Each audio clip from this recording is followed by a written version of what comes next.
Olá, como você está hoje? Seja bem-vindo à nossa Sessão Marcada, um podcast que discute temas em psicologia e saúde mental, com o objetivo de informar a sociedade sobre esses temas e auxiliar no combate à desinformação e à pseudociência. Meu nome é Rafael Mendes e meu colega neste podcast é o João Estevão. Ambos somos psicólogos e idealizadores deste projeto. E hoje o nosso tema é Identidades que não cabem no armário. Uma conversa para quem está saindo ou já saiu.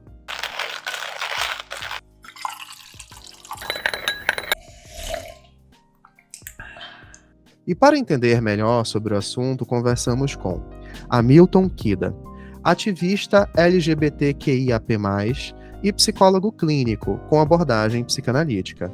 É fundador da Rainbow Psicologia, empresa que conecta a comunidade LGBTQIAP+, com profissionais de psicologia que trabalham com ética e acolhimento. Hamilton, seja bem-vindo. Muito obrigado pelo seu tempo de estar conversando com a gente hoje. Bom dia, boa tarde, boa noite, pessoal. Muito obrigado pelo convite. Eu fico muito feliz de receber essa oportunidade para estar aqui com vocês. E, como eu conversei com vocês aí nos bastidores, eu agradeço duplamente, porque eu concordo muito com a temática e com a proposta que vocês trabalham, que é fazer esse combate, vamos chamar assim, a pseudociências, né? Que a gente sabe que tem 500 coisas sendo disseminadas de formas antiéticas aí, né? E acho que até na temática de hoje é capaz da gente entrar bastante aí na temática, no assunto ética, né? Então, agradeço vocês e um dos motivos de ter aceitado o convite foi justamente, né, porque meu trabalho vai muito de encontro com o que vocês estão propondo no podcast. Então, fico feliz de estar aqui. Hamilton, é um prazer te ter aqui. E gostaria de já darmos início já com uma temática que ocorre até os dias de hoje. Existe uma cultura da pessoa LGBTQIA+, de se assumir para a família e amigos. Na sua opinião, você considera que esse rito é realmente necessário? Polêmico, é muito polêmico, João, porque o que acontece, né? Nós temos uma preocupação social, né? Porque da forma com que somos criados na sociedade, de pensar como e o que aquilo vai significar para o outro. Né? Então, eu vou trazer já direto aqui do assunto um exemplo clínico, né? Quando uma pessoa chega no consultório perguntando como que ela faz para contar para as pessoas que ela é LGBT, seja uma questão de gênero, sexualidade, não importa. Eu sempre volto a pessoa para ela mesma e tento entender o que aquilo significa para ela, porque muitas vezes a pessoa não está com aquela identidade ainda tão segura em si mesma, está mais preocupada em como ela vai contar para o outro, como que ela vai expressar aquilo para o outro, para a família, para namorado, para quem quer que seja, ou até mesmo publicamente, né, no trabalho, por exemplo, um círculo social maior, antes dela se perceber, dela se preocupar do que aquilo significa para ela. Então, essa coisa do como vou contar, ou quando contar, ou até mesmo, né, uma palavra que eu tenho muito cuidado para utilizar, eu deveria contar, né? Isso tudo tem que ser do lugar da escolha da pessoa, do que a pessoa faz com isso. Primeiro com ela mesma, para depois ela, né, decidir se é algo a se contar para o outro, ou para quem contar também é na hora da escolha, né? Então, acho que isso é algo a se levar em conta. Fazer essa conversão, né? Primeiro entender o que isso significa para mim, para depois eu entender como eu vou me colocar socialmente ou publicamente, o que quer que seja. Um fator também é essa questão do se assumir, que pode e tende a ser um fator de muita ansiedade para a pessoa. Partindo deste ponto, quais são os principais desafios enfrentados pelas pessoas que escolheram se assumir?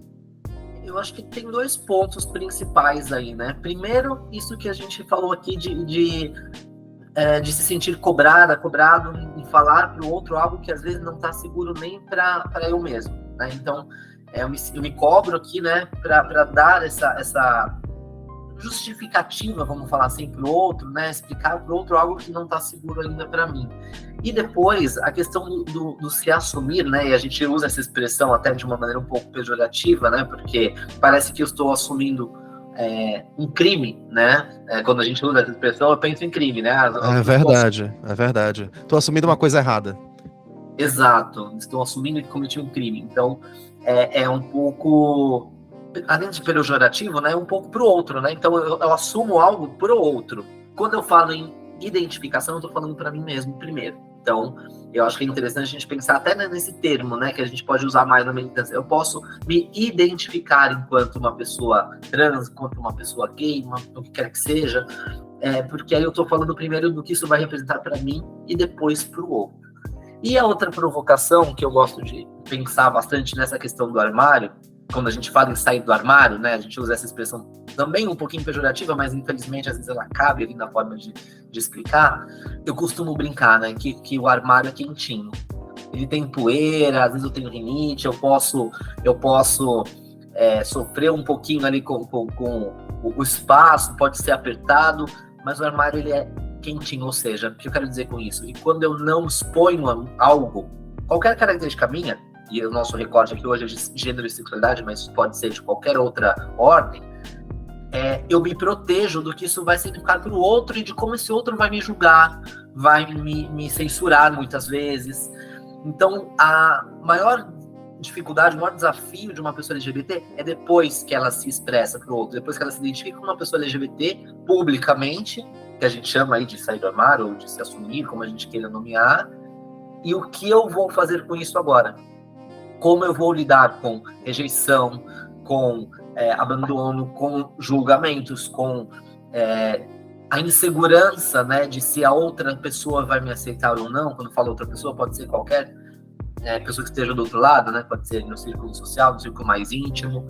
Então, o desafio de lidar com a questão, depois que eu saio do armário, depois que eu identifico a minha sexualidade ou meu gênero publicamente, aí que vem uma série de sentimentos, de emoções que eu tenho que lidar. Então, a pessoa gosta muito de dica, né? Então vamos dar uma dica aqui, né? A gente adora uma dica. Então, se eu pudesse dar uma dica, um conselho, algo assim, para alguém que está se questionando sobre se expor publicamente, sobre gênero e sexualidade, principalmente, qual a sua rede de apoio? Perceba primeiro em quem você consegue se apoiar, né? Quais são as pessoas que vocês podem se apoiar para estruturar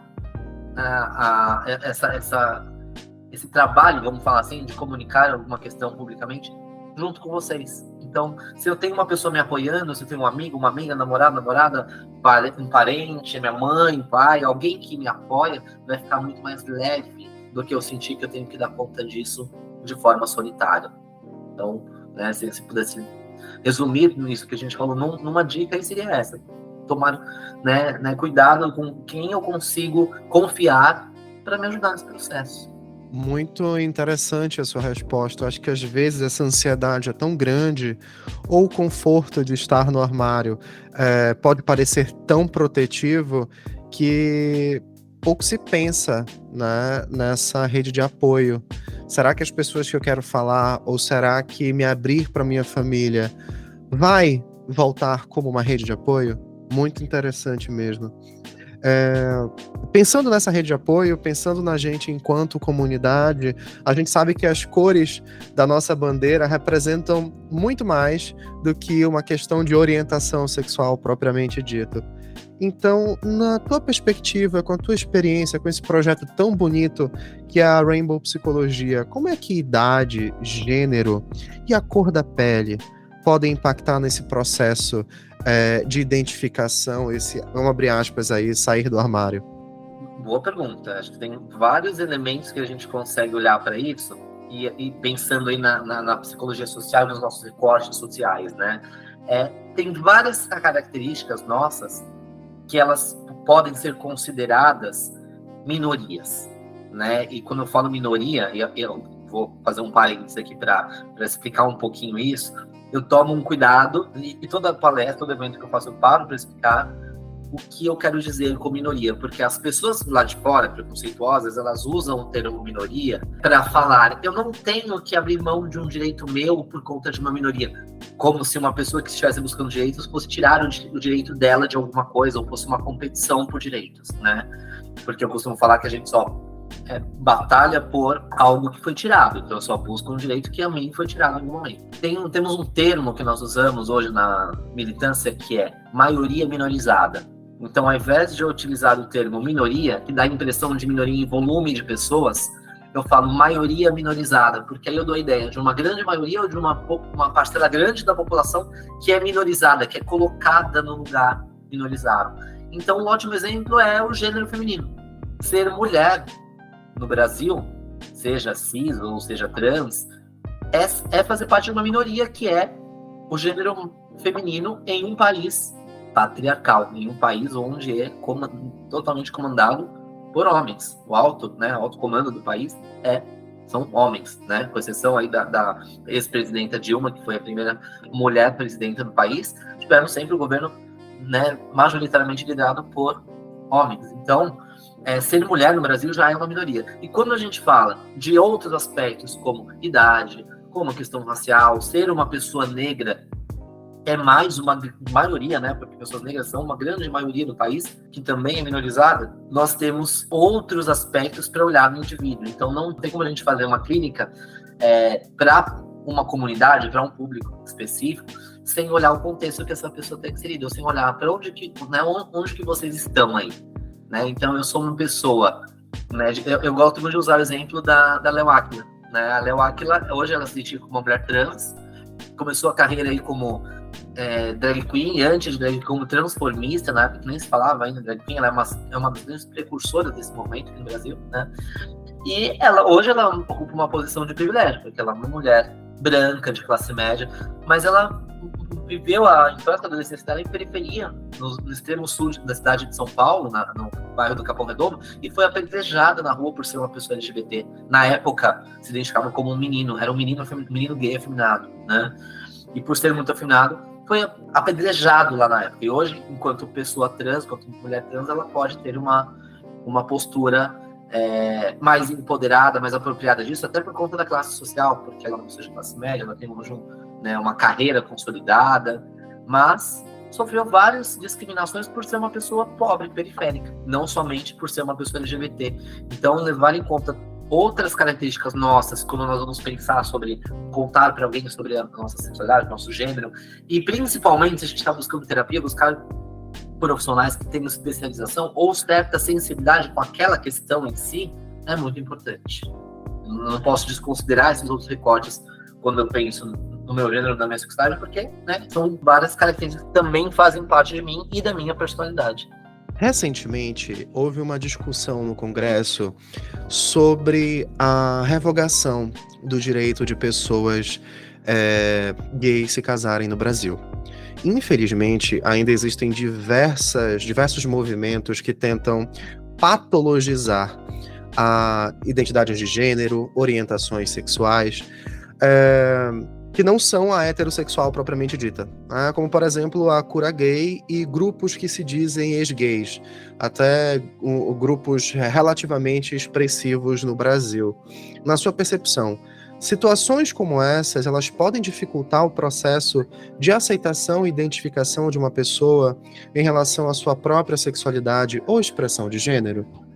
Totalmente. Eu acho que é um dos grandes fatores, inclusive, porque se eu estou falando em expressar o meu gênero ou a minha sexualidade para outras pessoas, estou falando tornar isso público, quando a gente fala, né, novamente aí em sair do armário ou, né, assumir a sexualidade, a gente está falando em expressar isso para outras pessoas, a forma com que esse ambiente será ou não receptivo ao que eu tenho para expressar, ela vai ditar boa parte das regras ou da forma como que eu me sinto ou não confortável para fazer essa expressão, eu costumo chamar assim, né, essa divulgação do que eu estou querendo dizer ali. Então, a gente pode fazer um recorte, né, governamental aí, só de nós termos saído finalmente, né, de um governo opressor, fascista e homofóbico, LGBTfóbico como um todo, que era o governo do Bolsonaro, e voltando, né? É engraçado porque nós não entramos no governo Lula, nós voltamos, né, para o governo Lula. E hoje nós temos um governo que é pro-LGBT, que tem uma comissão de defesa dos direitos LGBTs no governo federal. Isso já tem trazido mais segurança para as pessoas. Isso é só um exemplo, claro, porque essa é a ponta do iceberg. Hoje nós temos ainda outras, né, movimentações a serem feitas, como a bancada evangélica no Senado, na Câmara dos Deputados, e todas essas outras pessoas conservadoras que nós enfrentamos aí, né? E nós temos exemplo diário do trabalho da Erika Hilton, por exemplo, o que ela sofre de transfobia e de machismo dentro da Câmara por ser uma mulher trans, né? Então, tem muito trabalho a ser feito ainda, mas quando acontece um momento positivo, como a mudança de governo, por exemplo, já foi uma vantagem, e as pessoas começam a se sentir mais seguras, dá para dar aquela respirada, né? Mas, quando há uma tentativa de retrocesso, como a proibição do casamento homoafetivo, que estão tentando ainda fazer, isso gera uma sensação coletiva de insegurança que faz com que algumas pessoas voltem atrás nesse momento. Falar, não sei se é o momento para eu expor. Porque, sim, a nossa decisão, apesar de ser individual, ser uma escolha individual, ela está condicionada ao ambiente em que nós vivemos. Então, se nós pegarmos, por exemplo, esses países onde a questão LGBT, gênero ou sexualidade ainda é punido com pena de morte ou com prisão, dificilmente uma pessoa vai se sentir confortável de expor o gênero ou a sexualidade dela num lugar desse, por exemplo. Diferente de quando a gente está falando no Brasil, que apesar de ter essas tentativas de retrocesso e de desmonte dos direitos LGBTs, nós não temos prisão, nós não temos uma punição, né, prevista em lei para pessoas LGBTs. Isso já é de um grande movimento, apesar de termos muito trabalho a ser feito. Então, sim, todos esses fatores relacionados a direitos, eles têm uma total interferência na nossa saúde mental e também na forma como que a gente vai ou não expor alguma questão publicamente. Eu acho que é total. Hamilton, e tratando dessas questões dos espaços e da aceitação, no seu ponto de vista, a escola pode ter um papel importante em facilitar esse processo? Não só pode, como tem um papel realmente muito importante por conta da formação da pessoa, né? Então, nós passamos boa parte da nossa infância, da nossa adolescência na escola, nos momentos onde a nossa personalidade ainda está em formação, ainda está em construção, e um dos fatores que vai interferir na nossa personalidade é o nosso gênero e sexualidade. Então, a escola ela tem um papel muito importante, tanto na nossa formação, na nossa educação acadêmica, quanto na nossa influência cultural e social. É um dos principais círculos sociais onde a grande maioria das pessoas vai passar durante a vida. Então, enquanto círculo social, a escola tem uma importância dupla, né? Além da parte de educação, a auxiliar ou às vezes, né, acontece de atrapalhar a nossa construção enquanto pessoa LGBT também. Então, né, é muito importante que as escolas tenham cada vez mais capacitação para lidar com gênero e sexualidade, que é um assunto ainda tabu, que ainda não se fala, né? O nosso governo federal, anterior ao Bolsonaro, né, o governo Lula havia criado uma cartilha para a educação sexual, na qual constava informações sobre abuso sexual, né, o que você não pode deixar que outra pessoa faça com você, qual o seu limite, o que é, né, abuso e tudo mais, e o que são sexualidades, o que são gêneros, as diferenciações. E essa cartilha ela foi colocada aí como kit gay, né, foi falada aí como o famoso kit gay que ficou, né, tão conhecido pelo governo Bolsonaro. O kit gay nada mais era do que uma cartilha de orientação sexual para evitar abuso sexual, para evitar gravidez na adolescência e para ajudar pessoas LGBTs a poderem também se identificar como elas sejam sem preconceitos. E esse foi um exemplo de algo que foi proibido nas escolas que poderia sim ajudar muito a propagar conhecimento, porque, né, ninguém vira gay, ninguém vira trans, as pessoas são, e elas simplesmente vão se identificar publicamente ou não, de acordo com o apoio que elas vão ter. Então, a falta de informação nas escolas realmente ainda é um problema muito grande que a gente enfrenta na formação de crianças e adolescentes, principalmente LGBTs.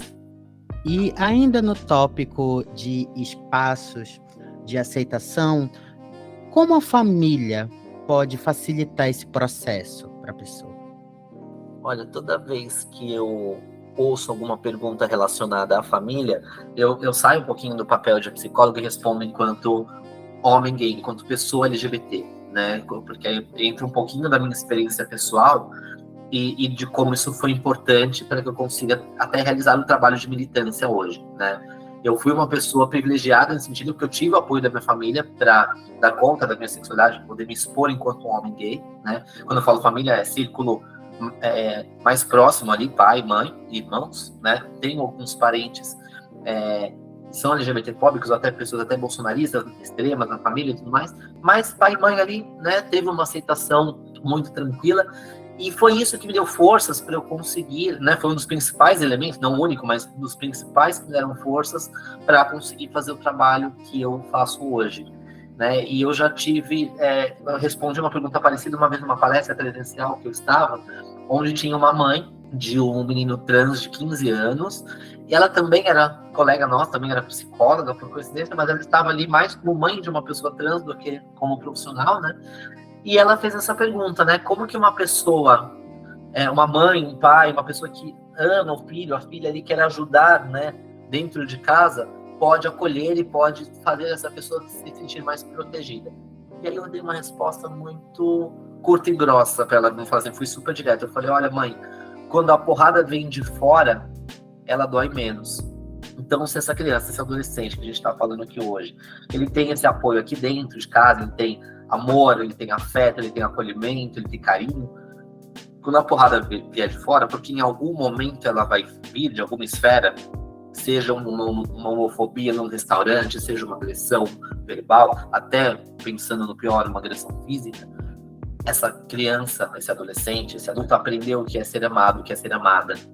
Então, quando e se vier de fora, né, eu também não posso ser determinista e dizer que toda pessoa LGBT sofre preconceito, porque toda generalização é uma forma de discriminação. Então, pessoas LGBT são privilegiadas, que vivem em lugares privilegiados, classes sociais, e não sofrem preconceito como pessoas mais expostas, por exemplo, né? Mas supondo que a pessoa sofra alguma coisa desse tipo, quando vier de fora, vai doer menos. Então, se eu consigo apoiar, dar carinho, dar atenção, dar amor para meu filho, para minha filha, para minha filha, já é mais do que suficiente enquanto família, o que eu posso fazer. Hamilton, muito obrigado por esse fragmento pessoal. Eu acho que essa frase que você trouxe, ela é extremamente poderosa. Eu nunca tinha escutado alguém trazer dessa forma, mas se a gente parar para pensar, é muito bem isso. Se a porrada vem de fora, ela dói menos de quando ela vem daquele lugar que a gente espera amparo, cuidado e amor dito incondicional, né? E não um amor condicional à nossa sexualidade, um amor condicional ao nosso gênero, mas um amor incondicional. Hamilton, muito obrigado mais uma vez por você ter conseguido articular o seu tempo para trazer falas tão expressivas sobre esse tema aqui para o Sessão Marcada, e com toda certeza a gente te espera em algum momento aqui de novo.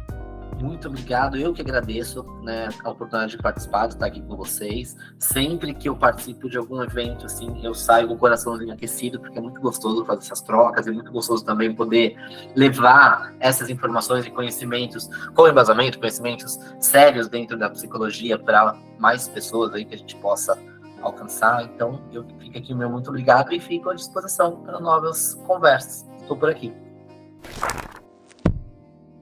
Espero que você esteja tendo ou tenha tido um bom dia. Eu, Rafael Mendes, sou coordenador geral deste podcast.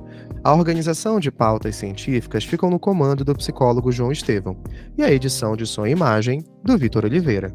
O podcast está disponível no Spotify, YouTube Music e Apple Podcasts. Não deixe de avaliar o nosso programa na sua plataforma de preferência. É rapidinho, e essa atitude nos ajuda a levar ciência e informação para um número maior de pessoas. Siga a gente e ative as notificações para que você fique sabendo quando os novos episódios estiverem disponíveis. Nos vemos em breve em nossa próxima Sessão Marcada.